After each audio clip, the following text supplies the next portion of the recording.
পশ্চিমাদের সকল ষড়যন্ত্র মোকাবেলা করে এক ইসলামিক বিশ্ব তৈরির স্বপ্ন দেখছেন এরদোয়ান। যদিও ক্ষমতা লোভী বিশ্বাসঘাতকরা এরদোয়ানের পেছনে ষড়যন্ত্র করছেন, তবুও এরদোয়ান মুসলিম বিশ্বকে ঐক্যবদ্ধ করে একটি নতুন বিশ্ব তৈরির স্বপ্ন দেখছেন। এরদোয়ানের স্বপ্নের বিশ্ব কেমন হবে আজকের ভিডিওতে দেখাবার চেষ্টা করব।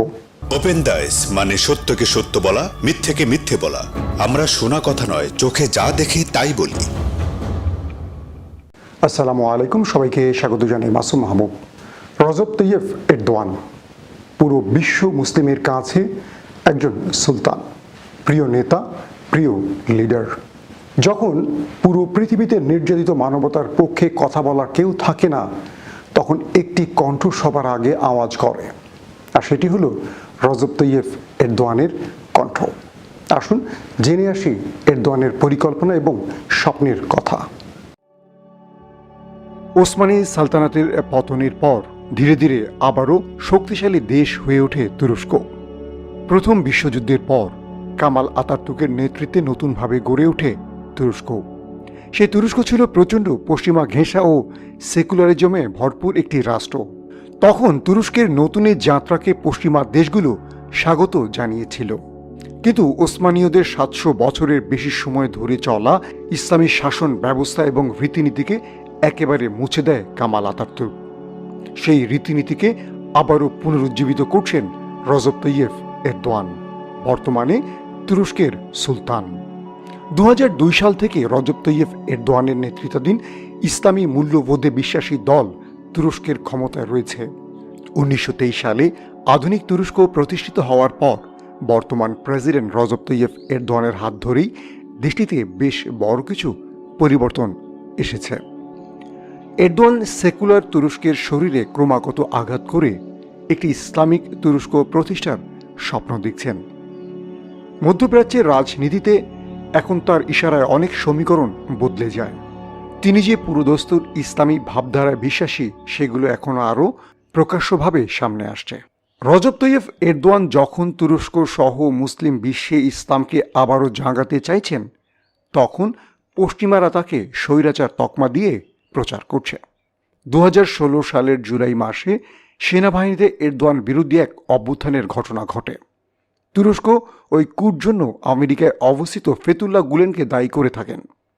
এর পেছনে তুরস্ক অভ্যুত্থানের দায় যুক্তরাষ্ট্রের ঘাড়েই চাপাতে চায়। এক্ষেত্রে এরদোয়ান ও নতুন তুরস্কের কর্মকাণ্ডে পশ্চিমা শক্তির হয়েছে আরেক বিপদ। নব্য এই তুরস্কের বিরুদ্ধে প্রকাশ্যভাবে পারছে না তারা ব্যবস্থা নিতে, আবার সম্পূর্ণভাবে পাশে থাকতেও পারছে না পশ্চিমা বিশ্ব। এরদোয়ান তার বিরুদ্ধে সংগঠিত সেনাবাহিনীর কু দমন করেই ক্ষান্ত হননি। তিনি তার সেনাবাহিনীকে আরও আধুনিকায়নে কাজ করে যাচ্ছেন। তুরস্কের সেনাবাহিনী তার দেশের রাজনীতির জন্য একটা বড় বিষয়। 1960, 1971 এবং 1980 সালে তুরস্কের শক্তিশালী সামরিক বাহিনী দেশটির সরকারকে উৎখাত করেছিল। সম্প্রতি তুরস্ক ড্রোন প্রযুক্তি ও মিসাইল তৈরির সক্ষমতাও বাড়িয়েছে। পরমাণু অস্ত্র তৈরির বিষয়েও তার চিন্তাভাবনা রয়েছে। গত বছরের এক সমাবেশে এরদোয়ান স্পষ্ট করে বলেছিলেন, বেশ কয়েকটি দেশের পারমাণবিক অস্ত্র রয়েছে, কিন্তু আমাদের সেটা নেই। আমি এটা মানতে পারছি না। বিশ্বে এমন কোনো উন্নত দেশ নেই যারা এই অস্ত্রের মালিক নয়। এরদোয়ানের এই বক্তব্যের পর গোটা বিশ্ব পরিষ্কার যে তুরস্ক গোপনে হয়তো পারমাণবিক অস্ত্র নির্মাণে কাজ করছে।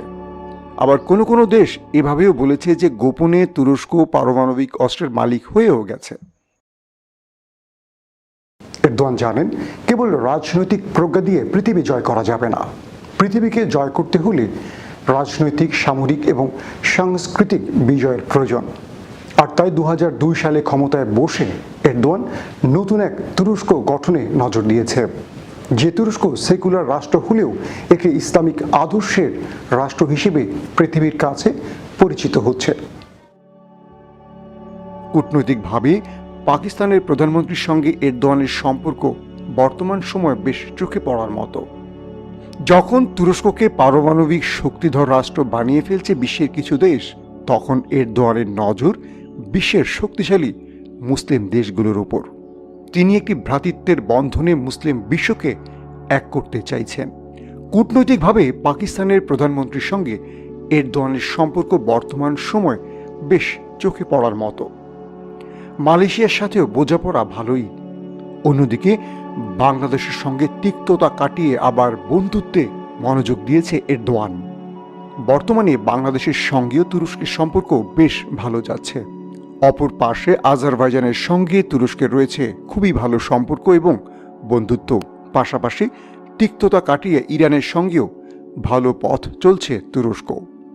কূটনৈতিকভাবে এরদোয়ানের সবচেয়ে বড় সফলতা হল পশ্চিমা বিশ্বের সঙ্গে কিছুটা মানিয়ে চলা। অনেক মাথামোটা হয়তো মনে করছেন পশ্চিমাদের মিত্র হয়ে চলছেন, আবার মুসলিম সালতানাতের মালিক হবেন কি করে।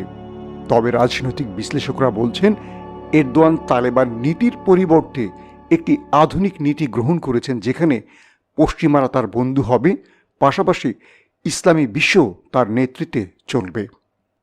এই ধরুন করোনা পরিস্থিতিতে এরদোয়ান ইসরায়েলে চিকিৎসা সামগ্রী পাঠিয়েছেন। বিখ্যাত আয়া সোফিয়া মসজিদে পুনরায় আজান দিয়ে তিনি সুলতান খেতাবে ভূষিত হয়েছেন। নির্মাণ করেছেন 1000 রুম বিশিষ্ট নতুন প্রেসিডেন্সিয়াল প্যালেস, হোয়াইট প্যালেস। এটাকে অনেকে তার সুলতান হওয়ার বাসনার ফল হিসেবে দেখছেন। মুসলিম বিশ্বে এখন আর কোনো শাসক নেই যিনি এমন প্রাসাদ থেকে রাজ্য পরিচালনা করছেন। কিন্তু মুসলিম বিশ্বে জনপ্রিয়তার সঙ্গে সঙ্গে পশ্চিমা মিত্রকেও হারাতে পারে তুরস্ক। আয়া সোফিয়া মসজিদ নিয়ে পার্শ্ববর্তী দেশ গ্রিস তীব্র প্রতিক্রিয়া জানিয়েছে। খোদ পোপ বিষয়টি নিয়ে বিবৃতিও দিয়েছেন। 1952 সালে প্রতিবেশী গ্রিসের সঙ্গে তুরস্ক ন্যাটো জোটে যোগ দেয়। দেশটিকে ধীরে ধীরে ইসলামীকরণের দিকে এগিয়ে নিয়ে যাওয়া এবং তুরস্কের পশ্চিমা ঘেঁষা রীতিনীতি পরিবর্তনের জন্য সমালোচকরা এরদোয়ানকে অভিযুক্ত করছেন। কিন্তু ন্যাটো সদস্য হিসেবে সেকুলার রাষ্ট্র পরিচয় মুছতেও তিনি নারাজ। কাশ্মীর ইস্যুতে পাকিস্তানের পক্ষে কথা বললেও ভারত সফরের সময় এই বিষয়ে মধ্যস্থতা করার প্রস্তাব দিয়েছিলেন এরদোয়ান। রোহিঙ্গা ইস্যুতে মিয়ানমারের বিপক্ষে কথা বলছেন তিনি।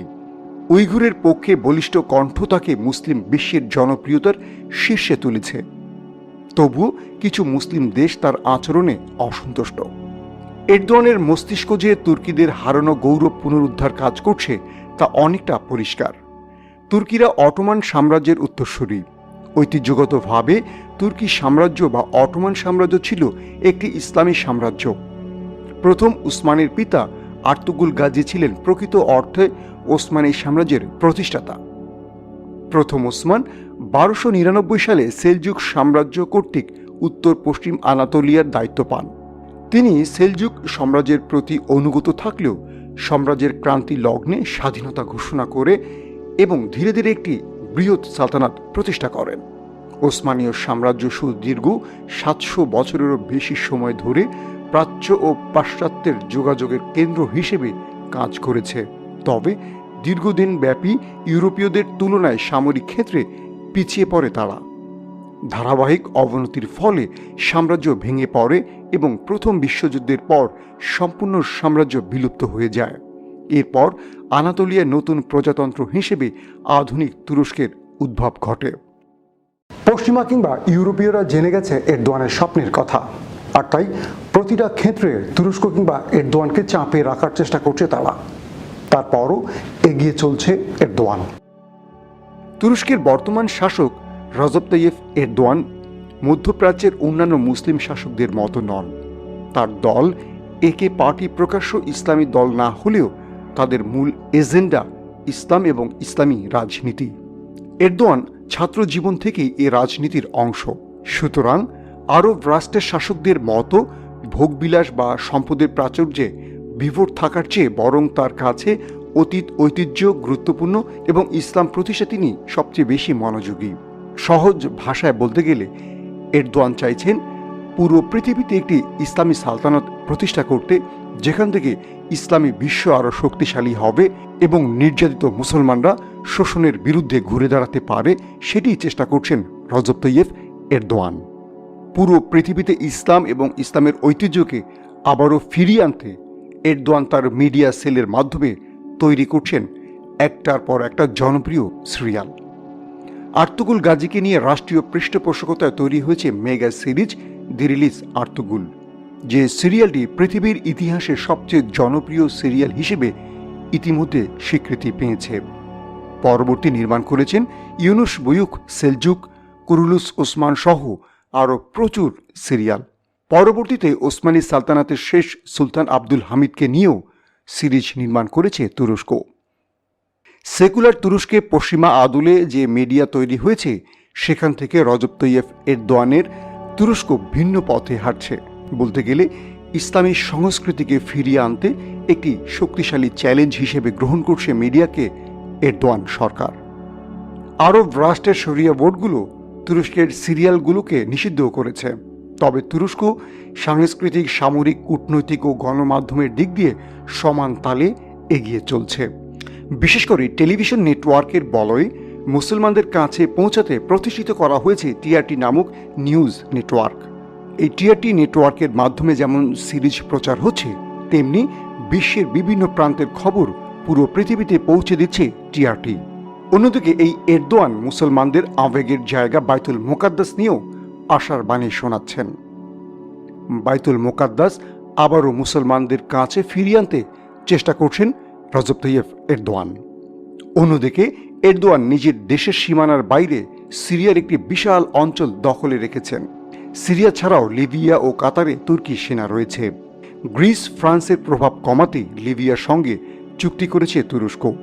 খনিজ সম্পদ আহরণের নামে তুরস্ক সাইপ্রাসেও তাদের উপস্থিতি বাড়িয়েছে। আফ্রিকা ইতিমধ্যে নিজেদের বেশ প্রভাবশালী জায়গায় নিয়ে গেছে তুরস্ক।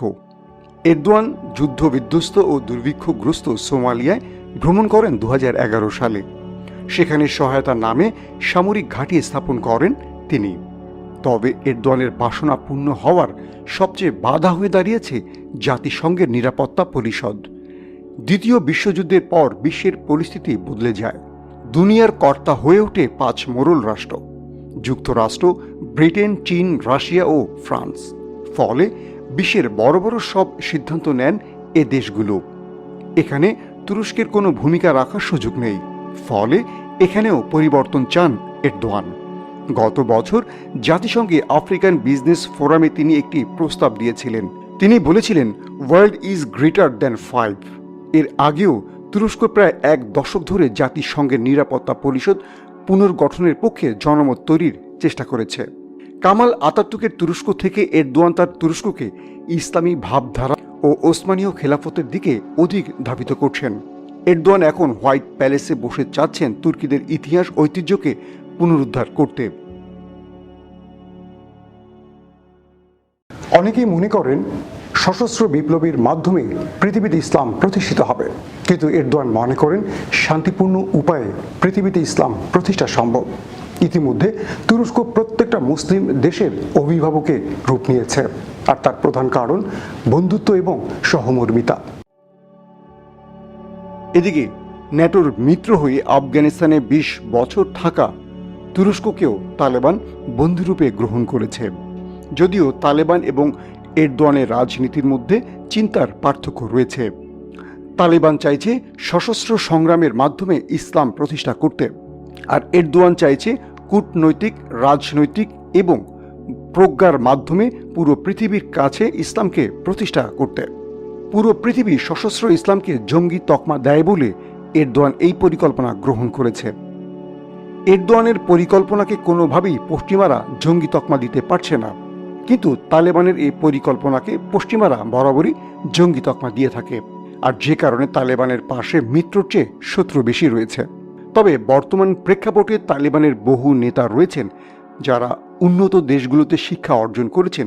তারা এরদোয়ানের এই পলিসি গ্রহণের পথে এগুচ্ছেন। তাদের মধ্যে অন্যতম মোল্লা বারাদার। অনেকেই বলেন মোল্লা বারাদার আফগানিস্তানে একটি আধুনিক ইসলাম প্রতিষ্ঠার স্বপ্ন দেখছেন। অনেকেই বলছেন সশস্ত্র ইসলামের চেয়ে কৌশলী ইসলাম বেশি সাফল্য আনতে পারে। তবে এরদোয়ান যে স্বপ্ন দেখুক না কেন, ইউরোপ বা যুক্তরাষ্ট্রের সমর্থন পাবেন না।